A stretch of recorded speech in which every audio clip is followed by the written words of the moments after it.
Shalom. Oke, baik, dalam rangka UAS Manajemen Keuangan, pertama-tama saya memperkenalkan nama Desi Marlin Ratukaho, NIM 19190001, prodi akuntansi kelas A semester 3.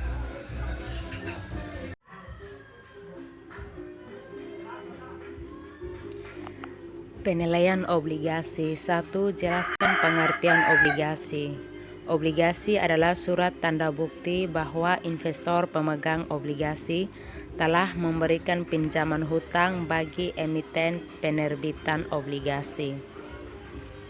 2. Menjelaskan harga obligasi yang membandingkan antara tingkat bunga yang disyaratkan dan tingkat kupon. Yang harga obligasi dapat dikelompokkan menjadi 3 tipe. Yang pertama, jika tingkat bunga yang disyaratkan sama dengan tingkat kupon, maka harga obligasi akan sama dengan nilai tukarnya, atau obligasi dijual sebesar nilai parnya. Yang kedua, jika tingkat bunga yang disyaratkan lebih tinggi daripada tingkat kupon, maka dengan demikian harga obligasi akan lebih rendah dari nilai parnya, atau bisa juga obligasi tersebut dijual dengan diskon. Yang berikutnya, jika tingkat bunga yang disyaratkan lebih rendah daripada tingkat kupon, maka dengan demikian harga obligasi akan lebih tinggi dari nilai parnya, atau bisa juga obligasi dijual dengan premi. Risiko dan tingkat pengembalian. 3. Sebutkan dan jelaskan konsep dasar risk dan return. Ada 2 aspek yang perlu dipertimbangkan oleh manusia dan perusahaan manajemen keuangan dalam pengembalian keputusan keuangan, yaitu yang pertama tingkat pengembalian atau return, risiko atau risk keputusan keuangan. Return, investment return. Return adalah tingkat pengembalian imbalan yang diharapkan atau diperoleh di masa mendatang. Jadi kesimpulan dari return itu ialah tingkat keuntungan yang diharapkan.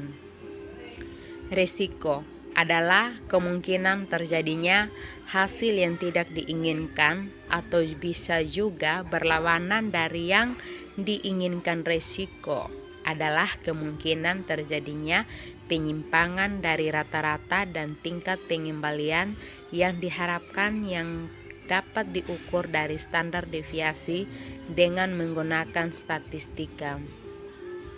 Beta dalam CAPM. 4. Sebutkan apa saja yang termasuk dalam beta dalam CAPM. Yang pertama, koefisien beta adalah jumlah risiko dari suatu saham yang dikontribusikan untuk portofolio pasar. Berikutnya, saham juga dengan deviasi standar tinggi akan mempunyai beta yang tinggi pula. Oleh karena itu, saham juga dengan standalone tingginya akan mengkontribusikan banyak risiko untuk portofolio. Berikutnya, beta mengukur volatilitas suatu dengan relatif dengan saham rata-rata. Saham dan penilaiannya. 5. Sebutkan 3 karakteristik saham preferen yang Anda ketahui. Yang pertama, memiliki hak lebih dahulu memperoleh dividen dan pembayaran dividen dalam jumlah tetap yang lebih tinggi daripada dividen saham biasa. Dan yang kedua, memiliki hak pembayaran maksimum sebesar nominal sahamnya setelah pembayaran kepada kreditor dalam hal likuiditas. Ketiga, memiliki hak utama di atas pemegang saham biasa dalam hal likuidasi. Penilaian saham biasa. 6.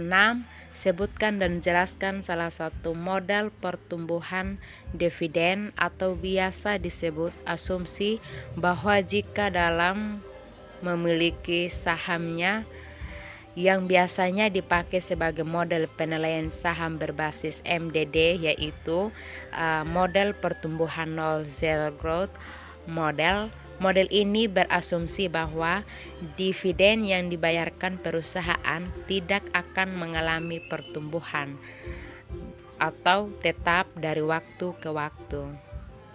Dividen akan dipertahankan pada tingkat yang sekarang untuk seterusnya yang akan datang. PV sama dengan D bagi K. Contoh soalnya, sebuah saham diperkirakan membayarkan dividen tiap bulan sebesar 500, tingkat pengembalian yang disyaratkan adalah 20%. Yang jadi pertanyaan ialah, hitunglah nilai intrinsik saham tersebut.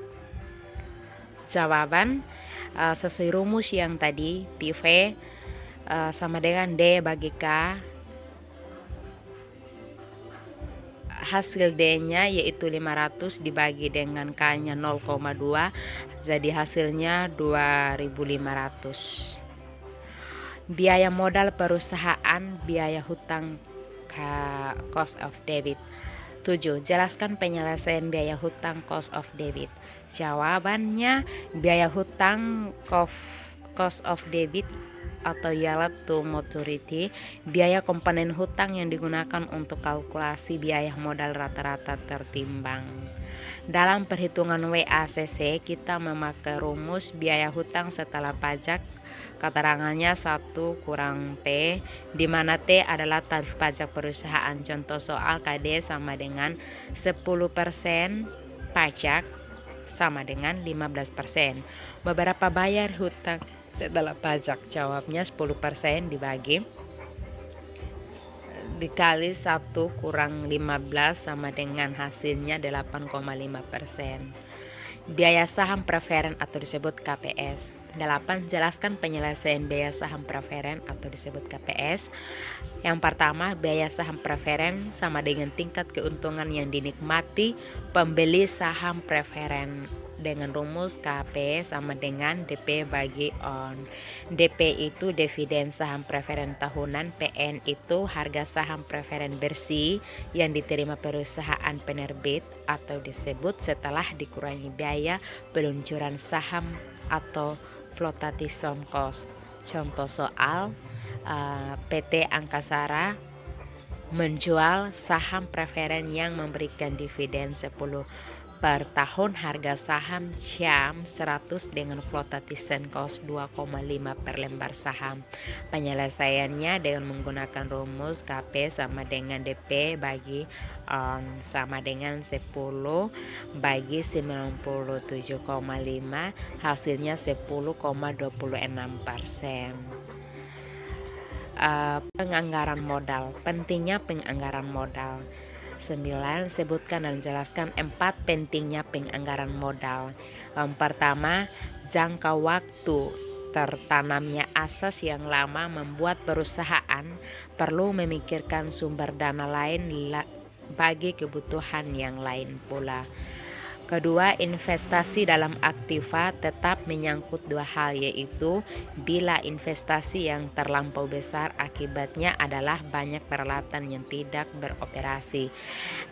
Bila investasi yang terlampau kecil sehingga kekurangan peralatan akibatnya adalah perusahaan bekerja dengan saham pokok yang terlalu tinggi sehingga mengurangi daya saing. Dan yang ketiga, pengeluaran dana untuk keperluan tersebut biasanya meliputi jumlah yang besar yang tidak bisa diperoleh dalam jangka waktu yang pendek atau sekaligus, sehingga perlu adanya ketelitian dalam melakukan perhitungan.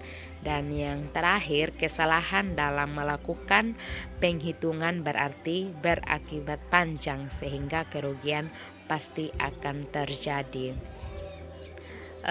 Kelebihan dan kelemahan payback period. Kelebihannya memberikan sesuatu indikasi atau risiko dan likuiditas proyek. Yang berikutnya mudah dihitung dan dipahami. Kelemahannya mengabaikan nilai waktu dari uang dan mengabaikan aliran kas yang muncul pasca payback period. Salam untuk semuanya.